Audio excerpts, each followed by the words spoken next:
एक गांव में लक्ष्मण अपनी छोटी सी बेटी राधिका के साथ रहता था। लक्ष्मण एक गरीब किसान था, उसकी मूछें नहीं थी।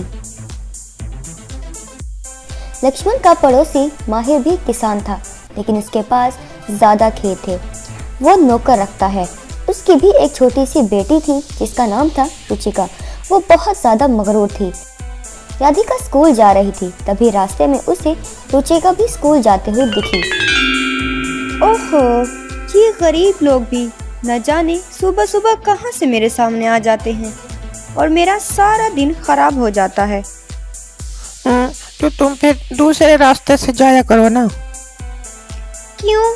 मैं क्यों जाऊं दूसरे रास्तों से? मेरे अब्बा इस गांव के सबसे बड़े किसान हैं और सब उनकी इज्जत करते हैं, पर तुम्हारे अब्बा की तो कोई भी इज्जत नहीं करता। ही। राधिका अपनी इस तौहीन से बहुत ज्यादा गमज़दा हो गई और वह स्कूल भी नहीं गई। वहां से वापस अपने घर आ गई, जहां लक्ष्मण खाना पका रहा था और वह खेत जाने की तैयारी कर रहा था। अरे क्या हुआ मेरी बेटी को? अब्बा, हम इतने गरीब क्यों हैं? बेटी, ये किसने कहा कि हम गरीब हैं? अब्बा, सब कहते हैं कि हम गरीब हैं। अगर हम गरीब नहीं हैं तो गांव का कोई भी शख्स आपसे ठीक से बात क्यों नहीं करता? बेटी, गरीब वो होता है जिसकी थाली में रोटी ना हो, लेकिन खुदा ने हमें 2 वक्त की रोटी तो दी है और तुझे स्कूल में तालीम भी मिल रही है। हमें और क्या चाहिए? चलो मैं मान लेती हूँ कि हम गरीब नहीं हैं, लेकिन आपकी मूछें क्यों नहीं हैं?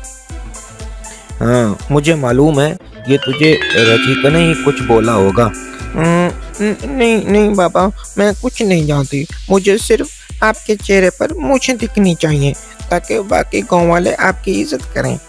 अरे ये क्या पागलपन की बातें कर रही हो? नहीं, मैं कुछ नहीं जानती। मुझे आज शाम आपके चेहरे पर मूछें दिखनी चाहिए, नहीं तो मैं आज खाना नहीं खाऊंगी। लक्ष्मण बहुत मायूस हो जाता है और अपने खेत पर चला जाता है। बेटी की बात सुनकर आज लक्ष्मण का दिल काम में बिल्कुल भी नहीं लगता और उसे राधिका की बात बार बार याद आ रही थी, इसलिए वो पेड़ के नीचे बैठ गया। अरे ऐसा कैसे हो सकता है? मैं अपनी बेटी को कैसे बताऊं कि मैं कितना गरीब हूं कि मूछें नहीं रख सकता, क्योंकि ये गांव इस बात को मंजूर नहीं करेगा और अगर आज मूछ नहीं रखी तो वो खाना नहीं खाएगी। या अल्लाह, तूने मुझे किस उलझन में फंसा दिया है। लक्ष्मण सवालों के जाल में उलझता है और रो रहा है। रोते रोते कब उसकी आंख लग जाती है उसे पता भी नहीं चलता और वो सो जाता है। कुछ देर में पेड़ के नीचे भी धूप आ जाती है और उसकी आंखें खुल जाती हैं। लक्ष्मण के चेहरे पर कुछ वजनी लगता है। वो हाथ लगाकर देखता है तो हैरत में पड़ जाता है, क्योंकि लक्ष्मण के चेहरे पर जादुई मूछें लग चुकी थी। ओह, ये मेरे चेहरे पर मूछें कैसे आ गईं? कहीं ये रुचिका की शरारत तो नहीं? हो सकता है वो आसपास कहीं छुप कर बैठी हो। मैं इसे खींच के देखता हूँ, शायद उसने किसी गोंद से चिपकाया होगा। फिर इसकी खबर लेता हूँ। लक्ष्मण अपनी मूछें खींचकर देखता है तो वो मूछें बाहर नहीं आती, बल्कि उससे सोने के सिक्के झड़ने लगते हैं। ओह, ये क्या? ये तो कमाल हो गया। या खुदा, मैं तो माला माल हो गया, मगर मैं कुछ समझ नहीं पा रहा हूँ कि ये क्या हुआ और कैसे हुआ। तभी पेड़ से एक देवी निकल कर आती है। मैं दौलत की देवी हूँ और ये जादुई मूछें हैं।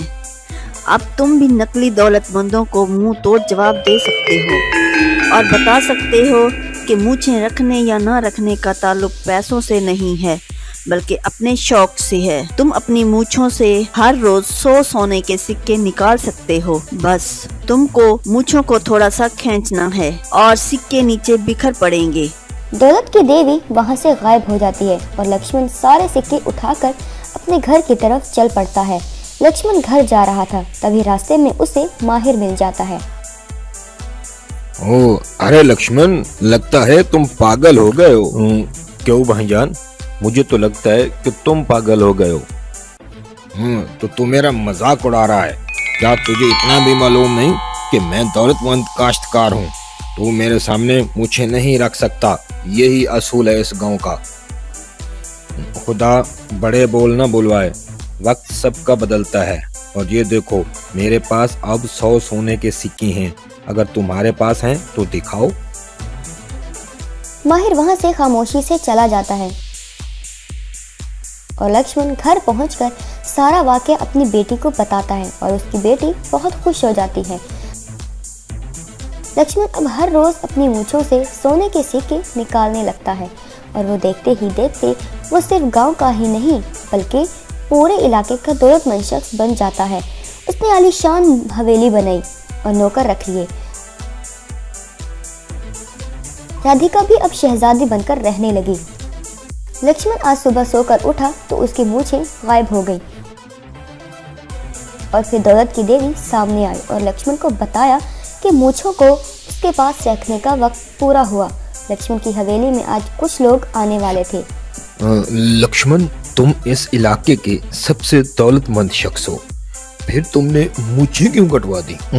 भाइयों, मैं आपसे एक बात कहना चाहता हूँ। जैसे आप सब ने मिलकर मेरा इस्तेमाल किया और कभी मूछ रखने का हक नहीं दिया क्योंकि मैं गरीब था, लेकिन मूछें किसी का शौक तो हो सकती हैं, उसकी औकात नहीं।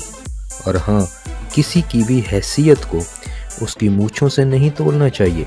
सब मिलजुल कर रहो और खुश रहो। इस तरह गांव में ऊंच नीच का भेदभाव खत्म हो जाता है और फिर बिना मूछ के लोग भी अच्छी जिंदगी जीने लगते हैं।